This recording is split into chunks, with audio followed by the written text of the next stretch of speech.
Hello, hello, hello. It's Stephanie here, and welcome to this episode of the Rent Success podcast. I am so excited to be back here with you again with Stuart Bowker, who's one of our original OG back in the day Rent Kickstarters in the mentorship, to talk about his Rent success and how he's gone from 0 to 5 HMOs on a slow but steady basis, as he describes it. And he's utilised his professional skills built up over 20 years, where he's been letting over 50 commercial and over 25 residential units. And he's brought that into his rent-to-rent business in York, Doncaster and Wakefield. Now, Stuart enjoys systems, discipline and routine. And he is very disciplined because he's using the 75 hard program. And we'll get into that when we come into this episode. And he's also training for the Etape Du Tour, which is the hardest leg of the Tour de France, which Stuart's going to be doing next year.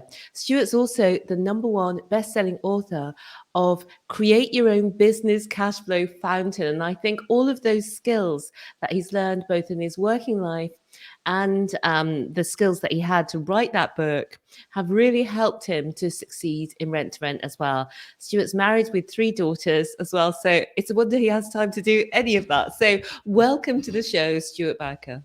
Thanks for having me, Stephanie. Good to see you. Well, it's been great to have a chat with you just before we started rolling. And I think people would love to hear, your background and story and how you came to get started in property. Yeah, so as you've touched on the intro there, I work with property in a day job. I rent out pubs as it is, and some commercial units over time that I've rented out to people as well. And so that's my day job. And really, I've kind of stuck to the knitting and used those skills from my day job to develop a business for myself for the long term. And that is what I'll use to develop a future foundation for my family in the long term as well. So yeah, just it's a bit of a stick to what you're good at, use those skills that are well practiced and put them into operation for myself rather than just an employer. Yeah, exactly. Put your skills to use for yourself, instead of just doing it for your employer. I love that. And you already have a lot of skills in marketing and in business, Stuart. So what made you join the Kickstarter mentorship? So I was looking to find systems that I could really take a shortcut, not in doing the work, but in not having to learn all of the different steps for myself. And the Kickstarter, from what I could see from your marketing and so on, will just lay out for me very easily. This is what you need to do to set up the business compliantly. It's easy enough to get a business name off the internet and set up a company at company's house, but really knowing the legalities of what are your tax codes that you need to put onto your business, what are the things that you need to know to be compliant in operating the premises. Those were the things that really was just all put together in one place. So you're taking a business in a box really, and you're not having to do a lot of setup. Plus your course, the step-by-step holding your hand through each of those different steps. You could do it at your own pace. Really made life really easy to set that business going, and probably saved me a lot of time, even though you think, well, that's an investment that you've put into the training. You'd have spent far more in your own time and effort trying to pull that together rather than just saying, well, yeah, just take me money, Stephanie, and I'll use your systems. Thank you very much. Yeah, great. And you were such an active member of the community as well, and brought so much to it. So thanks. Yeah. So like many people, when you started, or maybe you didn't, because I do speak to some people and they said, well, I didn't really feel nervous about anything. But were you worried about getting started, or did it just come naturally to you? So the actually getting started and getting on with things no problem there. As I say, I like systems and methods. It's something where, in some ways, you can tick off a checkbox that you've done something. You can see there that you're making progress, even if that progress is just things that are in your own hands. I think once the marketing started, I felt a little bit of frustration because, yes, you send out the marketing and you're almost waiting for that phone call, aren't you? Not worried about taking the calls or anything like that, because that's, again, part of what I do in my day job. You field phone calls. I like to analyse how I perform on those calls. Am I overselling myself or coming across a bit salesy? At the end of the day, you are selling your service, but you need to be sure that you're a normal person as well, don't you? Because that's who you're going to deal with over the long term.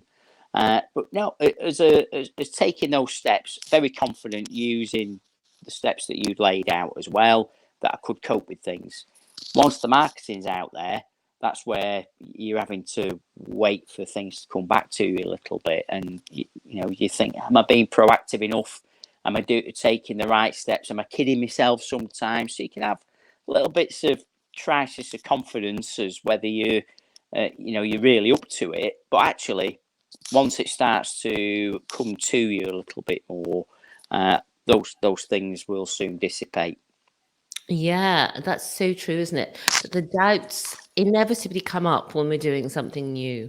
And so it really helps when that happens. If you do have a system, a process, and a community to help you stay on board, it can be so easy when you're on your own, when those doubts come up, just to let things slide or feel like it won't work. But you kept going. And I love that. So I want to just mention, from my side anyway, you sound quite crackly, Stuart. So I hope for you listening and watching, it's not crackly for you, but I definitely stick with us if it is a bit crackly, because what Stuart's going to talk about today is really, really phenomenal. And I know you're going to love it. But the first thing that I know that people really are always keen on, Stuart, is how did you go from zero to having your first HMO? So, as I say, Stephanie, slow but sure has definitely been the watchword. It probably took, definitely 6 months of being consistent with sending letters out to my landlord list. It took 6 months, even really, to get any calls coming through. Now, some of that was tail end of the pandemic as well. So, I'm sure it was difficult times for lots of different reasons and people. But yeah, just really stick to the knitting. Know that you're doing the right things, and things will come your way. I've listened to some podcasts, even of yours, where you think, okay, so this person sent out what seems like 100 letters, and they've had 10 phone calls, and 5 of those have turned into deals. But that wasn't my story. Just had to stick to the knitting, do the right thing, and know that if you're taking the steps, you're doing more than somebody who gave up. That's my key really on that. Don't give up. It just carry on. That really is the key. You can't lose if you don't give up. And so tell us, how did you find your first deal? Where did it come from? How did you get it? Why did they trust you? Yeah, so first deal, I think probably actually came through network as much as sending the letters. But I think with anything that you're doing, you never really can totally pin down where it comes from if you're taking all of the action. If all you're doing is sending a letter, then you know for sure that it's come out of your letters. But yeah, first deal. A property in Doncaster, and really speaking with the owner to just find out what their problems were, what they needed to solve. But where did you meet the owner? Because this is what people, I'm sure, are desperate to know. How did you actually meet this person? They contacted me by phone. And from memory spoke about they'd been receiving my letters, but they knew other people that I knew as well in the area. So could be that they've received the letters, checked me out behind the scenes with other people that they were bumping into, and then the conversation went from there. So that's the first one. 5-room HMO, quite central to Doncaster. Well, let's stay with that first one for a minute, because often that's the most nerve-wracking. So by this stage, you've been doing things for a few months, you've got your business set up, you've been sending letters, you haven't been getting the results back that you were hoping, and then you get this call. And tell us about how that first conversation went. You have your scripts that are within your training program. I would say that really the conversation ran through priority one. You want to go and look at the property and you want to meet the landlord. So that would be the way the conversation went at the time, was just, so where is it? When should we meet? When you're on those first calls, you're looking very much at, I want that timeline to be quite short between the conversation and getting to see the property, because you're thinking, who else are they talking to?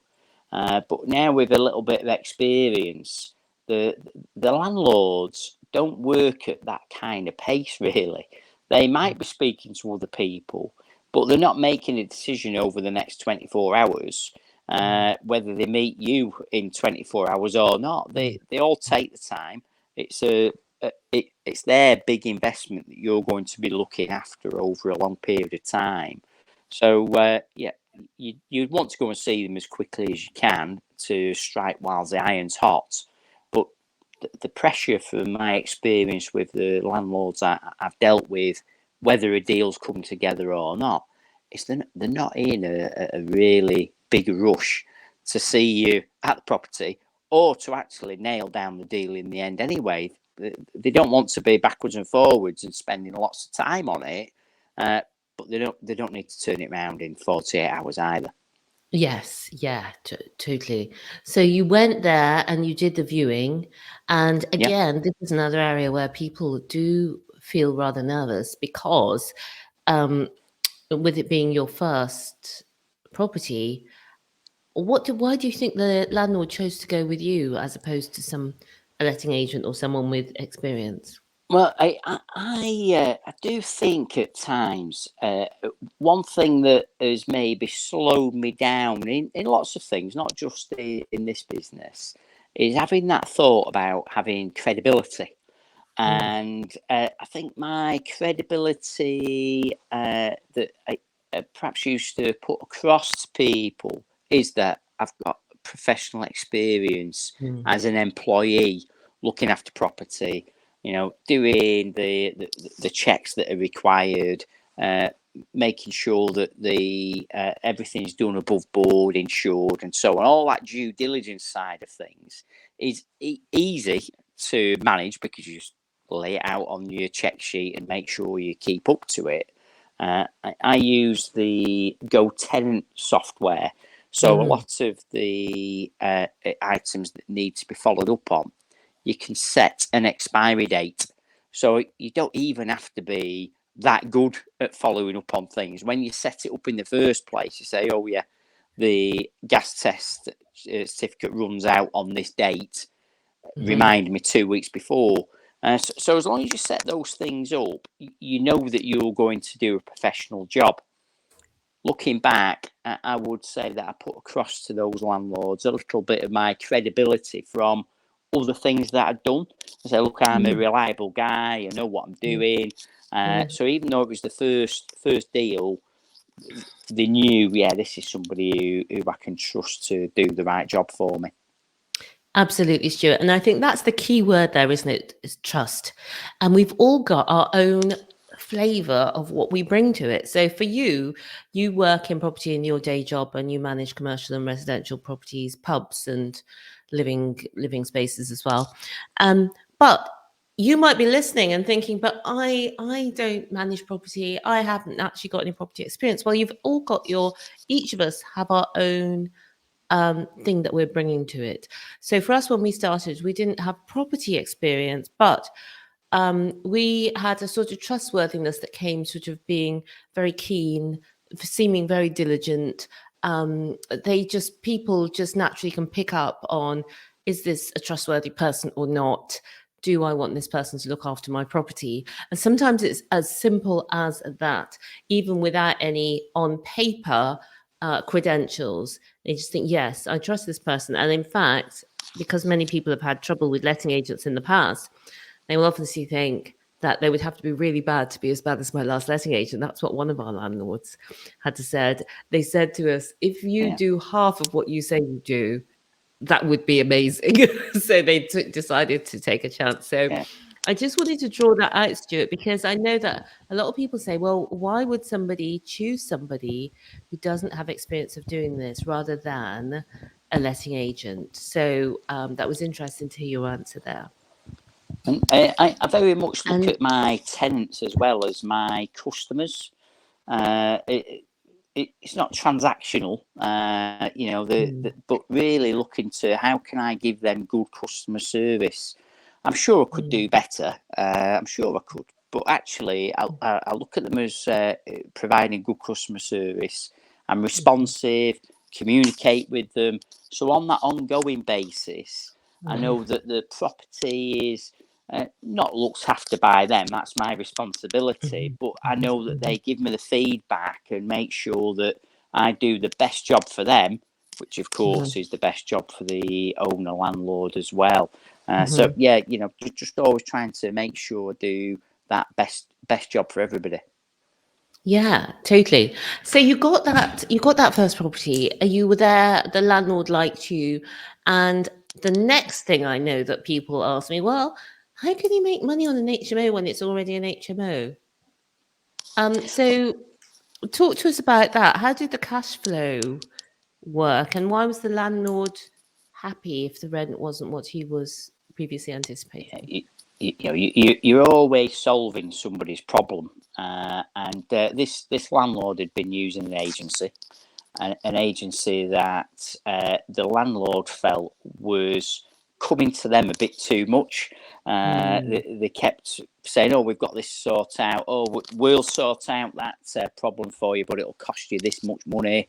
And I think the landlord just felt as though they had an agent as a middleman that wasn't really doing too much for them. It's easy to be critical from the outside looking in.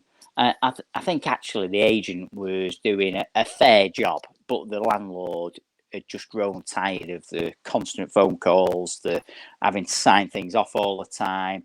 Whereas, of course, I just sort it out for them. And if it goes over a certain amount, then I say, look, this is how much this has cost, here's the invoices, and this is how much that costs you this month. But they've got nothing to worry about. It's all done for them. So that makes a big difference for them. They basically got no issues. And actually, the money that they receive each month isn't too far different to what they were receiving before anyway. And they don't get the calls. So they've had the double whammy. It's not that different. It's not that different, but a lot of landlords or some landlords can't see that because they see the top rent, but they don't notice all the bills that are going out in between. And they don't know what that bottom rent is. And that is the net rent that you're giving them. But what I like there is what you said. The landlord, and this happens so often, is paying a letting agent, but yet they feel like they're self-managing because they're always on the phone. Yeah. And they're getting charged. That's right. I've seen that with a couple of landlords now. Of course, the folks who are self-managing, they feel as though the money's a lot different. But I say to them, you're buying a service now. It's not as though you're going to get all of that money because somewhere down the line you have to pay for the service. If you were paying a letting agent, you'd be paying for the service. And I do illustrate to them using your own framework, actually illustrate to them what the prices are like between a letting agent and our service to show, well, this is where it will be, but you don't get the calls at all from me. You just get the result. Exactly. And that is so important, Stuart, that you just said, because sometimes you do have to do that bit of education, because humans are humans. As landlords ourselves, we know that we're always thinking of the top line. We're not necessarily, because we're business owners, we personally do, but a lot of landlords are not seeing that net rent after, oh, that went wrong last week. That room has been empty for so many months. The agent charged me, £2,000 to fix a boiler, when it shouldn't have been as much. And all these hidden charges that some agents do add on. So, and I just lost my frame. But what I was going to say is that irresistible offer template, so important. How you put the offer across to the landlord so that you're educating them and showing them the value in your offer. Why they should go with you, even though the rent looks lower, it's not lower than what they could get. So, and that's if you're a Kickstarter, that is there in the magnetic marketing module, the copy and paste template that you can use. So you got this deal. So tell us, are you excited? Are you terrified, Stuart? How are you feeling? This deal's come on board.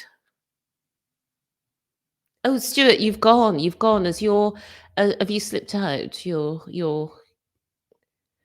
dear, your sound has gone. Oh,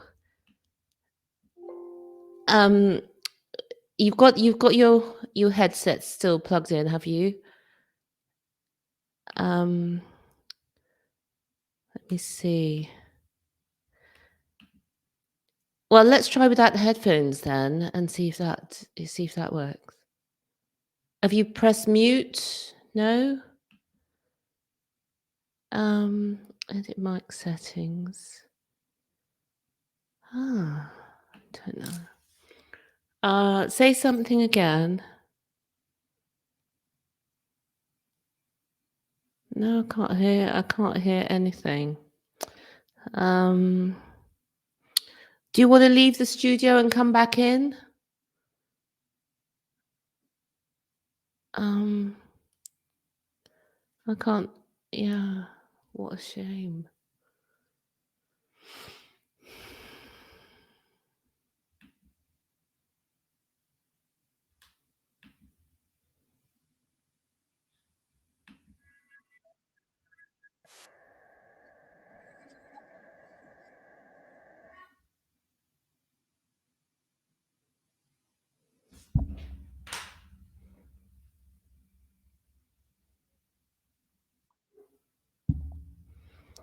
Dear. Am I back? Yes. Is that any better? Yes, I can hear you now. You just weren't there. Your sound was just totally off. I couldn't hear a thing. That was odd. So it is odd. Yeah, I didn't press anything. My end. It's. Well, it's fine. We're back. So we talked about. Hang on, let's think where we were. You got this deal. So I was just going to ask you about like the cash flow and that. So let's just start from. Oh no, it was how you were feeling. So let's just start again. So Stuart, you got this deal. The landlord said yes. How were you feeling? Yeah. Yeah, there's that combination of being nervous and excited. You take on something new, which is that combination, isn't it? With that's a cocktail to deal with, but then just click into this is the system to use. These are my steps. Get the trusty clipboard out. See where I stood, and then start marketing the rooms. The whole thing is about marketing. In the end, you're marketing to gain landlords from one end, and marketing to get tenants from the other. So yeah, interesting. And I think to begin with, I was probably overthinking it and overworking it. But then just found the groove really and settled into marketing rooms. And thankfully, over time, my occupancy rate is, high 90s, I would say, and that's over now looking towards 2 years, high 90s across multiple properties. Some of that is the service that I offer, but ultimately the whole thing is marketing. So that first one, it just hit it hard, using spare room, make sure made myself available for viewings, and filled it really quickly. Probably within 2.5 weeks, filled 5 rooms. That's brilliant. And what was on the first one? What was your cash flow then? So cash flow after all bills is 600. That's incredible. And did you do a refurbishment on that one? No, I have. So it was in good condition when I took it. No doubt about it. But I have redecorated all the rooms over the time that I've had it. So just keep up to it. So whenever there's a change, not every time, but whenever there's a change, assess whether that needs repainting or not, and just keep on top of it. To be honest, it makes renting the rooms out easier if you have kept on top of it. But also you can say to people, look, this will be redecorated before you arrive, and if you deliver on that, you knew.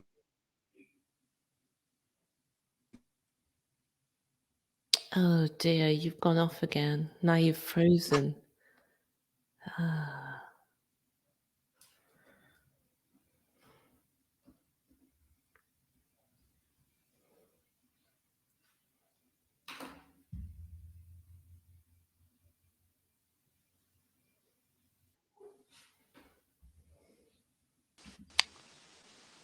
We're struggling, aren't we, for some reason? Yeah. I wonder if it's your internet. Could it be? I'm on the full beams that can get on my internet. Well, we'll just carry on. Where Okay. were we? Where were we? So where did you lose me? What you is it you'd filled them really quickly. Yeah. It's good service. Repainting. Oh yes, Decorating as you go. repainting. Yeah. Okay. Yeah. So yeah. So Yeah. I just stay on top of the maintenance. So paint the rooms as I go. I do that across all the estates that I look after. Just try and stay on top of that. Now, I've got some of the houses that are, for better or worse, they are magnolia paint. But the landlord wants me to keep it that way. Okay, that's what they request. And then there's others where they're a bit more of a modern paint design, really, with a grey and ivory, and they really look very smart. So you have to respect the landlord's wishes sometimes. If that's what they say they want, it's like, well, okay. Yeah, that's fantastic. And you've gone from that very first one with £600, and you've now got 5 HMOs. And I know that 2 of them are £1,000 a month in cash flow. Yeah. So I as we said earlier, I cover quite a wide geography in some ways, but I live right in the middle of Doncaster, York, Wakefield. They're all equidistant. I live in quite a rural area, and that's Yorkshire, to be honest. Once you're up here, you can see there aren't really many big cities. Even the big cities aren't that massive. You can walk across the centre of Leeds in 10 minutes with a good stride. It's a city of suburbs, Leeds, and that's the biggest city up here. So yeah, it's I'm in the middle of those areas, can be into all of those places in less than half an hour. But yeah, I have professional tenants in one city and students in another. So different markets, and I don't pay the utilities bills with the student tenants. The student tenants pick that up themselves as a group. So yeah, that's where some more of the margin comes from. Yeah, that's great. But we were talking earlier, you were saying that the utility bills hasn't affected, the increased utility bills hasn't affected Yeah, your cash. for better or worse, I've only really ever known the higher bills. I took premises on in the summertime, so knew that the bills would be low, and then as the bills climbed, I was like, well, it's winter anyway; those bills would be higher. So as much as I had to make some adjustment on some of the rents, it's very minor. Some adjustment on the rents. I made those adjustments as I turned over tenants, so that the tenants coming in weren't thinking, "Oh, the rent's gone up." It's all they'd ever known. So yeah, I've managed it delicately, really. I'm in a good position in the marketplace. Not right at the very top, but not far off that top part of the market. So can charge a good rent. But people's pockets only go so far, however you want to look at it. So yeah, the margins have been maintained, but I haven't grown those margins over the time. They've remained pretty consistent. But the energy bills, for better or worse, I definitely have dealt with the highest part of the market. And the bill is different to what I'd originally calculated. But of course, like with anything, once you're in the market and you understand what's going on with the business, you get better at costing that in on your future deals, don't you? So although it might be tight in the first deal you did, you now make better calculations because you really know what the bill is. So yeah, things get better over time as well. Yeah, and I think that's a great thing as well. The fact that a lot of people are put off by the high utility bills means there's more opportunity at the moment, and £500 to £600 a month on an HMO property is fantastic because you've got your tenants in there for a while. So once you get people, it's quite stable, and you've got that consistent income, as you said. And what we're one thing sorry, Stephanie, one thing I always look at as well is so in the commercial world, it's called the balance. So basically, when you look at what's left after the bills, how much of that balance is going to the owner and how much is coming to your business, and making sure that balance is right. Well, as the electric bills and the gas bills have gone up, the balance is the number that you're still managing at the end. So that's how the calculation becomes. You're not doing a bad thing by the owner, but you're also not putting yourself in a corner, because the balance, that number at the end after all the bills, is the thing that you're working with. Yeah, yeah. And that's why I love this business, because it's a great way to be making money from property that you don't own. And actually, it's a phenomenal first step into property investment for many, many people. So it's been great that you've been able to come on and tell us about how you started off and now are managing 5 HMOs. So tell me, what has changed for you since you've started your rent-to-rent business? So really, I've got a different kind of confidence and a different outlook on just how I deal with things. I've always been an employee with an interest in business, and I've done lots of little side jobs over time. But this is a real business that I can continue to grow for the long term, and see that I can move on to doing this full time as and when I wish, really, which is still a couple of years away, partly because that's my time frame, not because I'm chasing I want to be self-employed in this amount of time, but I'm on track for where I want to be for the long term. So yeah, and added by knowing I've got a successful, it makes money, successful business that I've started and grown and can continue to develop. That's the main thing, really. Yeah. And what are your tips? So you've been successful in this. Other people may have been listening and think, and like you were when you started, think I'd like to do this, but they haven't actually managed to get started. So what are your tips for success? Be decisive, stick to it, even when you think that things are not really going your way. If you stick to it, you know that things will come together in the end. It's a little bit like looking at the sports. If you're somebody who thinks, oh, I should really be jogging, if you only jog around the block, you've gone further than the guy that's sat on the couch. You must start and continue. It gets easier as time goes on, and your confidence will build. Even when you've had a few rejections, your confidence will build because you know what's coming. The conversation's generally about the same with landlords because their demands and requirements are pretty much the same. So yeah, your confidence will grow. You just have to be out there and getting involved in the business day to day. I love it. So that your confidence has changed and your tips for moving forward are be decisive and you said stick with it. So be persistent, keep going.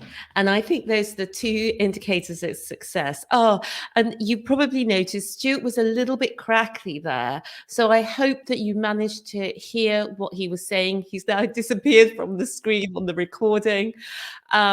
But it has been phenomenal. And I hope you've been able to hear what Stuart has had to say about his journey and you know, managing these 5 HMOs now. And I just love how you've done it, Stuart. As we sign off for today, is there anything that you would like to leave people with as a parting thought? Look, as I say, just stick to it. You know, you are your own cavalry. You have to make the difference for yourself. Be good to hear from anybody who's looking for my services in the York area. But yeah, no, thank you for having me, Stephanie.